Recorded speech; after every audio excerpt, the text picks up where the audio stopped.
right, welcome to Fight Week Debate. This is around UFC 259, and I got myself. This is our first time ever doing like a kind of talk show back and forth. We got some topics around a huge event that's coming up, and we would get into some things around UFC 4. But we're just establishing a brand new show and see where it takes us. But I have D-Mart as a co-host. How you doing today?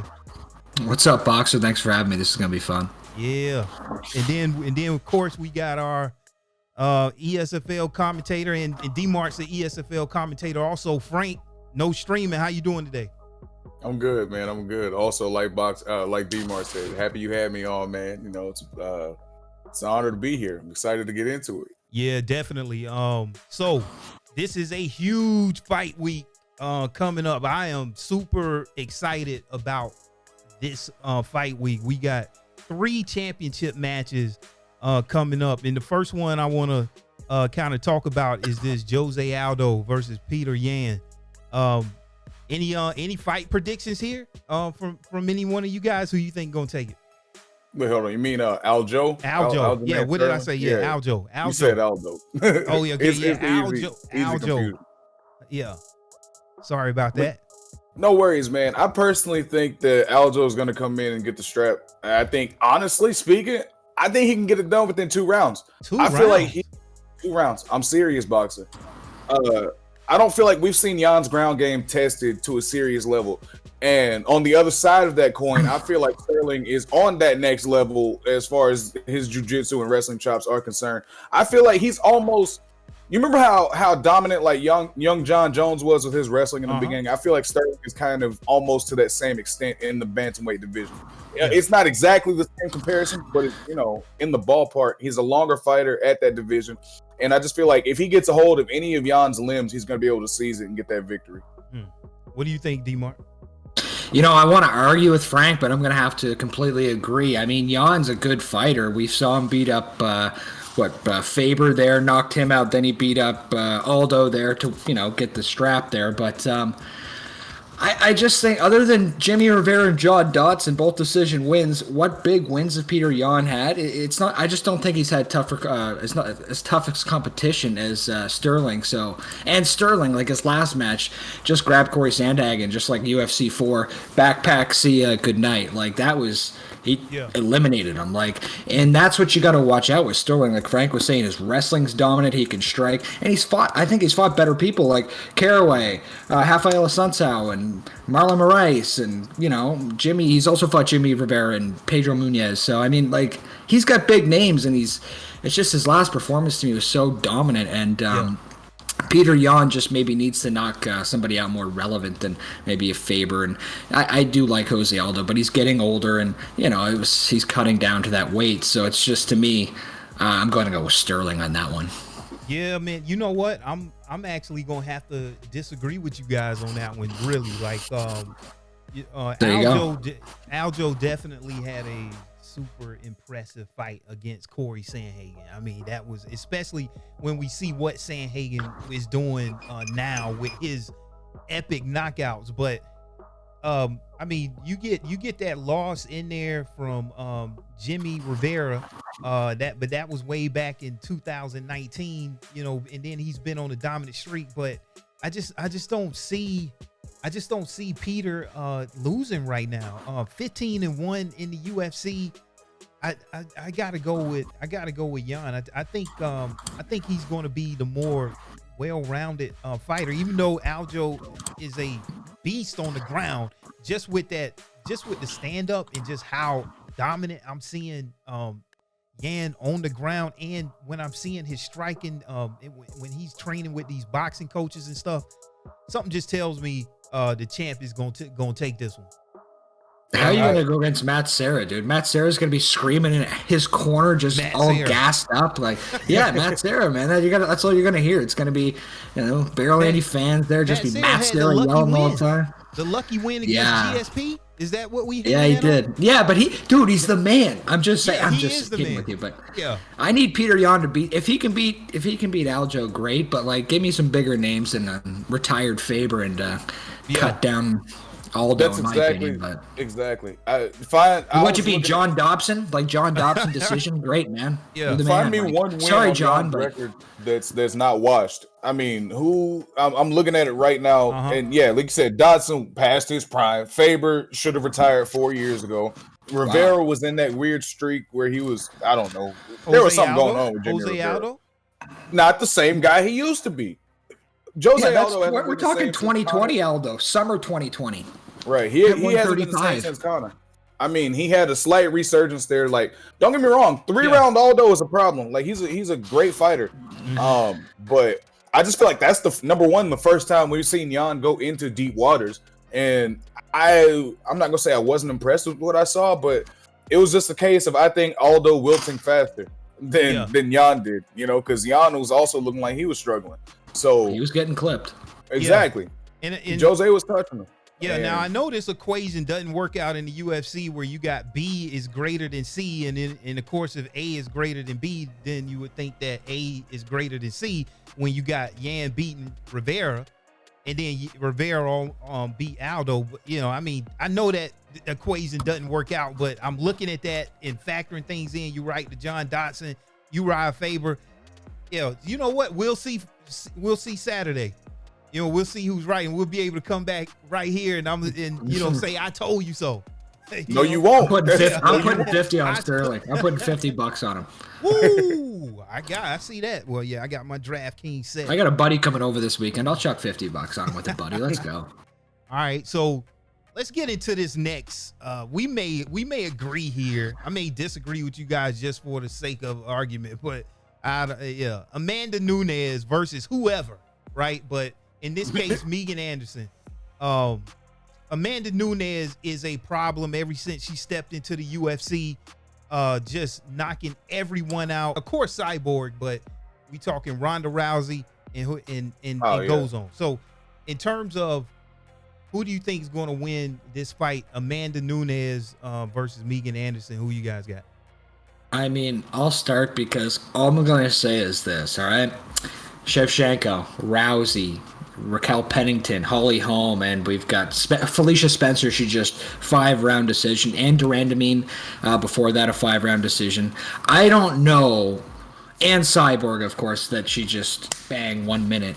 It's just too much. Like it's too much. Like she's won too much since like UFC 200. It's been crazy. So. Unless something crazy happened mentally to Amanda Nunes, this is why she's a minus 1,200 favorite on most sports books. It's because she's going against Megan Anderson, and God bless Megan Anderson, but I mean, there's a reason why the betting is the way it is, and she's just such a dominant woman fighter. I don't know if anybody's going to beat her, and the only thing that's going to beat her, I think, is she fights too long, because I don't even know who she needs to fight anymore after this. Like, I don't know. It's tough. That's what I'm thinking, but what do you think, Frank? Like, all right, so hear me out here. All right, if Megan Anderson she's like a foot taller than Nunes is. If she can utilize her jabs and her kicks and keep Amanda Nunes at range, she'll have about a round of success. And then Nunes is just going to take her down, and this is going to be just lamb to the slaughter like it always is. And as Demar said, God bless Megan Anderson. You know, I mean, it takes two to tango, and everybody has a puncher's chance in this business. Mm-hmm. Yeah, but Megan Anderson, not Megan Anderson, excuse me. Amanda Nunes is basically Godzilla, and I mean, I feel like all these other fighters just have slingshots. Like you need a nuke to take down Godzilla, and we just don't have that technology at present. Like I don't think there's a fighter with that capability. I think the woman that will beat Amanda Nunes is not in the UFC at current. Mm-hmm. I mean. And it's like D-Mart said, the only thing that might beat her is if she fights too long. I don't know. I'm telling you this thing, it ain't going to be the future Macy Barber. I'm just not impressed. So. No. I'm telling you that. I'm going to have to agree with you guys with this Amanda Nunes pick, but then that brings us into our next topic. I mean, this is a problem, right, for the UFC. Like, Amanda Nunes just clearing out divisions. There's nobody in sight that even I'm thinking about in the UFC currently. I mean, where does she go from here? Let's say she goes out and put on impressive performance against Megan Anderson. I mean, what's next? What do you do? What do you do with Amanda Nunes? How do you even sell the fight? when it's almost like those early days of Mike. Well, it's different with Mike Tyson because you wanted to come in there and see just how fast he was going to dominate somebody. But I mean, with the UFC, I mean, what do you do? What do you do with her? I think Cejudo has some free time. I mean, that's really the only place we can go with this. I mean, honestly, the only thing I can think of is a joke and just put an unranked flyweight against her, see what happens. But that's illegal and will never happen. Yeah. And again, a joke. So I don't think there's an actual woman out there that can do it. I haven't seen it. I haven't seen somebody. I haven't watched a UFC event. I'm like, oh, I think she has a chance. Like, look at the resume. Mm-hmm. So. What are you going to do? So that's all I'm saying. And if you look at Megan Anderson, she's lost to Holmes. She's lost to Felicia Spencer. And, Nunes diced them. So, I mean, just going off by, looking at that, too, the odds are just really against Megan. But like Frank said, if she can, keep the distance and, I don't know, maybe she's going to work some leg kicks. I'm not sure, but she's got to watch out because Amanda can just, Amanda take her down and do what she's like. Look at that Jermaine Durandamine fight. Just took her down and controlled it. So she can do whatever she wants. She's that good. So this is scary. One, bet the house. Bet the house. I wouldn't even bet that. How much you gonna make though? That's the thing. Exactly. Minus. It's so tough. This is one where you just chuck $15 on Anderson, and if she wins, hey, you just probably made like $100. Like that's what you do. Yeah. I mean, like you said, a puncher's chance when you have a fighter. When you have a fighter with that much size and that much range, anything can happen. But until we see something different from the champion, I'm not convinced. But definitely still one of the fights that, I'm interested in. I can't believe we got 3 championship fights this weekend. And so going into the headliner of this weekend, Israel Adesanya versus Jan Blachowicz. Now, this one is real intriguing to me. I mean, I'm still 50-50 on this fight right here because when you talk about stepping up into the power of Jan Blachowicz, we remember some of those leg kicks that he was doing against who was that? It was just so powerful. But with Izzy, his striking is just so fluid and he really showed me with those Paulo Costa fights. He also showed me against the Yoel Romero fight. It is definitely levels to this. And the fact that when fighters get into the octagon with Izzy, they have a problem all of a sudden with range. And they cannot implement their game plan as you've seen them against other fighters. And so whenever he comes in, Izzy is still going to have all of that footwork. He's still going to have all of that speed, and he's been successful at not engaging with some of the best wrestlers with Yoel Romero in the UFC. All right. So if he can keep Yoel off of him, if he can keep Paulo Costa off of him, why wouldn't he be able to keep Jan off of him? But at the same time, with that power, we've seen what Jan has done in getting that title. I mean, I just really don't. I'm 50-50 on the fight. I respect that power of Blachowicz and what he did to Dominic Reyes. That's who I was trying to think about with those leg kicks. That leg kick that he landed on Dominic Reyes and his whole body just turned red. I was just like, okay, this is nothing to play with. You can't play with that power. So who do you guys got in that fight? Man, like you said, all respect to Blachowicz. I respect that power. He can put down a moose probably, but you gotta hit somebody to be able to knock him out, man. And I just feel like this is gonna be like that Bugs Bunny episode where he was with Matador and just he might take one shot. I mean, and that's all it takes with Jan. But I feel like Izzy might get hit once and then he's gonna go full defensive mode and just barely get touched. Jan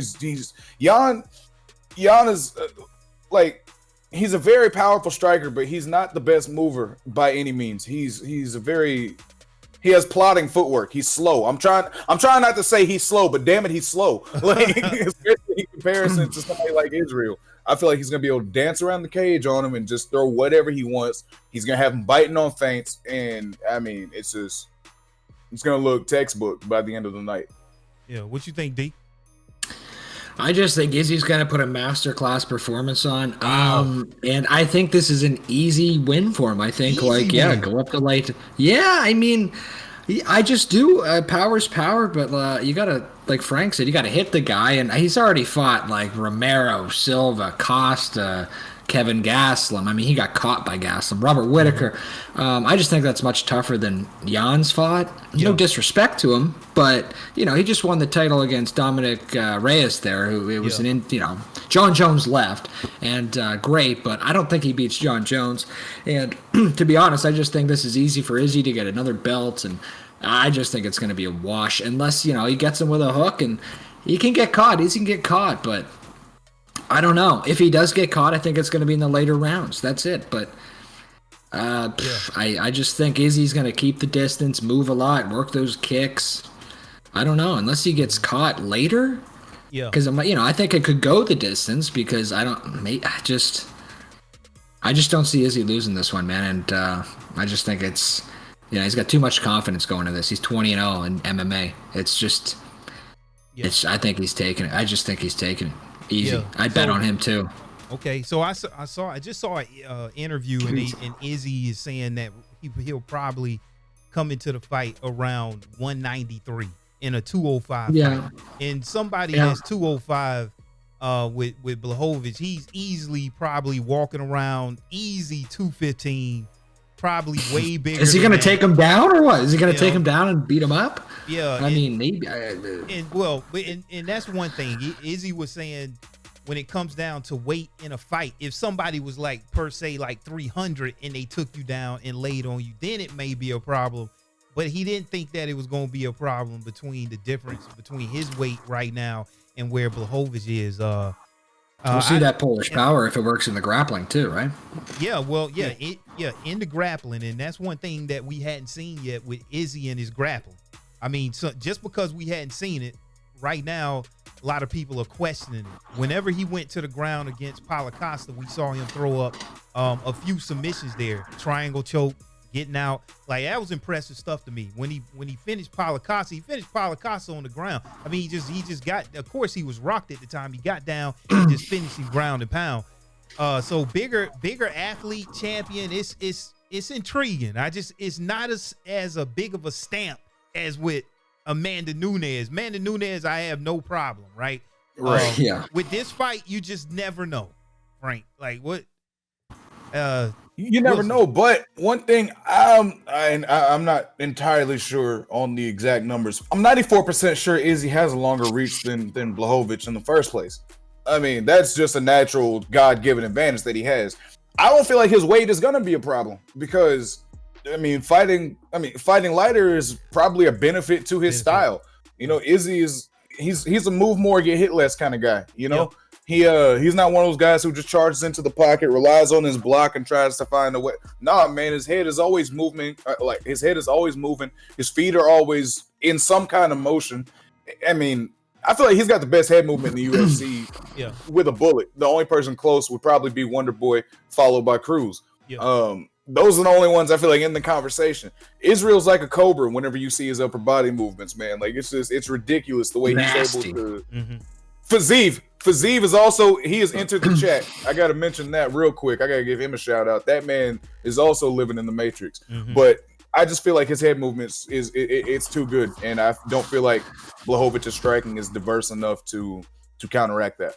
All right, it'll be very interesting. And then going into our next topic here, so Izzy he'll be the first fighter to hold a middleweight championship and a light heavyweight championship at the same time. All right, so he'll be a champ, and I mean that'll be very impressive, right up under what Daniel Cormier did, holding in light heavyweight and heavyweight at the same time. But one thing that's different with Izzy, he has no problem with, he's saying, defending both, and he said he wants to go back to the same frequency of fighting that he did when he first got into the UFC, at least 3 fights. So I mean, to have 3 Izzy fights, defending both belts, that would be very entertaining, and I think that will really stretch the limits there. And because I don't want to ever see a fighter like hold up a division. So as we're on this topic of a champ, all right, do you think, I got a 2-part question? The first part is, do you think that now that we're seeing everybody from Triple C You know, Conor McGregor, Daniel Cormier, potentially even now with Israel Adesanya becoming champ. Do you think to be mentioned as one of the greatest in the world, you need to add that champ to your title? I guess outside of John Jones, you know, but if you want to be considered the greatest, do you need to have that champ title? No. Okay. Why? Like Habib is example. He's exhibit A in that conversation. And just the way he was able to show everybody in his division that they weren't on his level. You know, everybody who stepped in the octagon with Habib looked like a world beater at some point before they fought him. And whenever he did fight them, I mean, it was, you know, the Forrest Griffin quote. It's like a kid trying to wrestle his dad. Like, I mean, it's the same result every time. I mean, GSP was the same way, but then again, he also lends himself to the champ argument, you know, going and dethroning Bisping. But I don't think it's necessary. And honestly, I hate that the UFC is going in that direction, that everybody feels like they need two belts, because it ends up, like you said earlier, not only holding up one division, but two, because nobody knows which belt they're going to defend. Nobody takes the time to defend either. You know, Conor had two belts, defended 0 times. DC had both belts, and he defended the heavyweight championship. You know, all respect to DC, but 205 didn't go anywhere. But he did, again, to his credit, relinquish the belt when he realized he wasn't going to fight down there again. So, you know, all credit to DC in that regard. Who else did it? GSP. I mean, he came back a month after. He's like, "Yeah, I'm done. You guys can do whatever." Dana was so pissed. Exactly what he didn't want. Cejudo, same thing. His divisions were 10 pounds apart, and he didn't defend either belt. Well, no, he defended 35 once or twice. But still, the point stands. If Izzy can win both and defend both, more power to him. But I feel like that would just. I want to see him active, though. You know, I don't want to see it like once every 6. He does a division once every 6 months. It just, like you said, it holds it up. And Frank was saying it earlier, you don't need to be double champ. Conor started this trend where everybody thought, you know, it does look cool, you know, one on each shoulder. You know, that does look cool. But I mean, is it necessary? No, it's just an ego thing where, well, that guy did it, I want to do it. And maybe I haven't seen that from Usman yet, where you know, because apparently with Izzy, right, he doesn't want to go up. That's what Boxer was telling me. So it's kind of like Usman could, you know, fight a couple more guys. You know, I think he's still going to fight. I want to see him fight Wonder Boy, to be honest. This Masvidal thing, but I don't know. If Usman keeps going, like, you know, he doesn't need to win another belt to be considered one of the greatest. He's already one of the greatest. So it's like, it's just. It's like maybe to do it like anybody else, and then, you know, give one up and then stick in one, like kind of in the video game. Like if you move up, you got to stick in it. So that segues into our next topic here with Usman going up, and we kind of can talk about it in two ways, because Kamaru Usman doesn't want to fight Izzy in the light heavyweight division, nor if Habib wanted to go up, says he had too much respect for Habib. So when you want to talk about the greatest ever, even with Habib, what would happen in the Usman fight? Would that just be a foregone conclusion? And see, this is why I brung up that question, because, you know, if you held two titles in that case, then I'd be like, yeah, man, he took it. He took out everybody in the lightweight. Then he went up to welterweight, took out that champion. And then for Kamaru Usman, if you really want to solidify your argument, you ran through your welterweight division. And what if, you know, hypothetically, you go up, you fight Izzy, you show people how to beat Izzy, okay? Then you take yourself into that next stratosphere, in my opinion.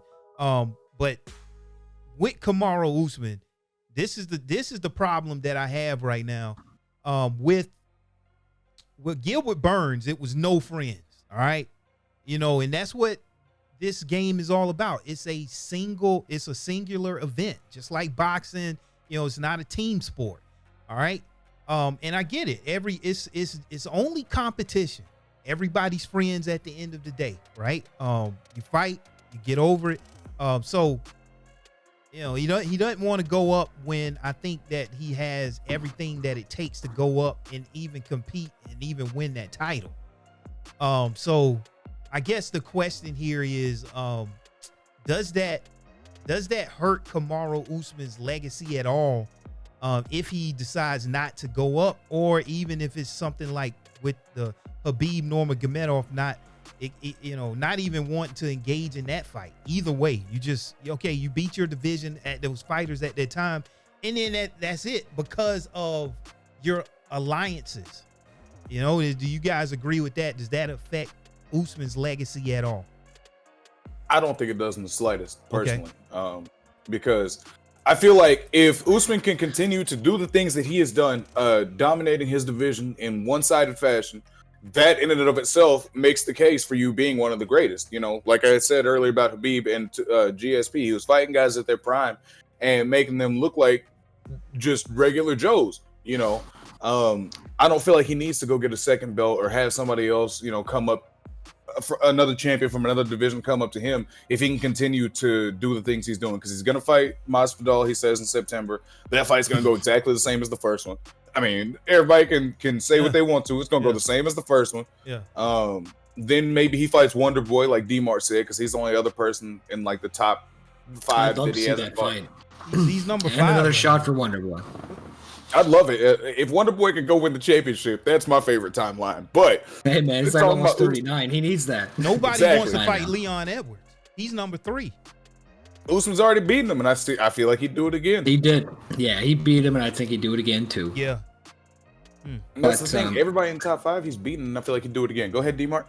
Yeah, I was going to agree with you a bit, but I'd like to see him do it. Like, maybe he wins 2 more fights, he beats Wonder Boy, and I don't know how, maybe he's like really good friends with these guys, so maybe that's why he doesn't want to do it. But I think he just beat Gilbert Burns up and didn't really care about that. If the money's there and the talk's there, maybe, but we still don't know what's going to go on with Izzy when he fights Jan, if he's going to do both, and maybe if he just sticks in his own lane, which I think most people should do anyways. Just stick in your own lane. There's world class at every level.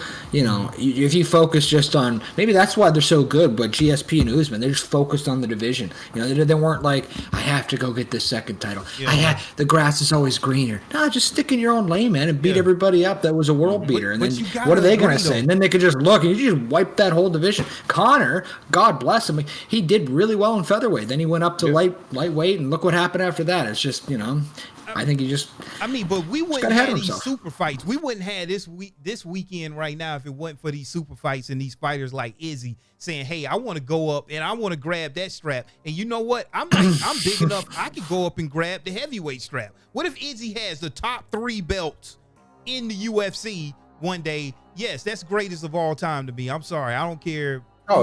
Yeah. As Derek Brunson said, he's too skinny, bro. He's too skinny, bro. Yeah. He ain't doing anything in heavyweight. He's too skinny, bro. Oh, so where's the so that's the cutoff. Lightweight, yes. Light heavyweight is not the cutoff. So where is it? Is it around 215? Oh, that's too big now. The cutoff is Francis Ngannou. That's it. That's the bar. That's the line. You know what? You know what? We won't get to see it. Because Francis Ngannou, they won't fight each other. See, so is it how? I hope this doesn't turn into a UFC problem. It's I can't fight this guy. I can't. It's man. Yeah, we have dinner on Sunday, man. We can't. Man, Taco Tuesdays. No, that would be a problem, man. We can't get too clicked up in a fight in a sport where we fight like that. That can't happen. But at the same time, I understand these guys have a lot of respect for each other. I feel like. And, I could be wrong here, but I feel like those guys have such a strong bond because, they're African-born, like, top UFC contenders and or champions. I feel like they have that bond, and that's part of the reason they just want to see each other succeed because they want to put the continent on the map as a whole. So, like, they're cool with all of, everybody representing their own flag and everything, you know what I'm saying? So I don't feel like they're trying to take any shine away from each other. So I feel like that's the difference between the Gilbert Burns situation. The things that I would like to see, anything else here in closing? That's all of our topics here for the day. We're going to keep this thing going. We're going to definitely probably try to do this right before each UFC event. So we'll do another one probably right before UFC. What is that? 260. keep it going. And I want to thank you guys for joining me here on the first fight week debate. And we'll see who's right. And people down in the chat, let me know who you guys think going to win these fight divisions. And we definitely going to come back and see that. Yeah, see, I told you, Blachowicz got them hands. We'll be back here. We'll be back here. Megan Anderson knocked out Nunes in 20 seconds with a front kick to the jaw. I made $400. There goes our credibility, Frank. We're done. All right, that was a good. That was a good time, guys. These guys don't know what they're talking about. So, all right, that's it. And see you right before the next UFC event. Signing off. Peace.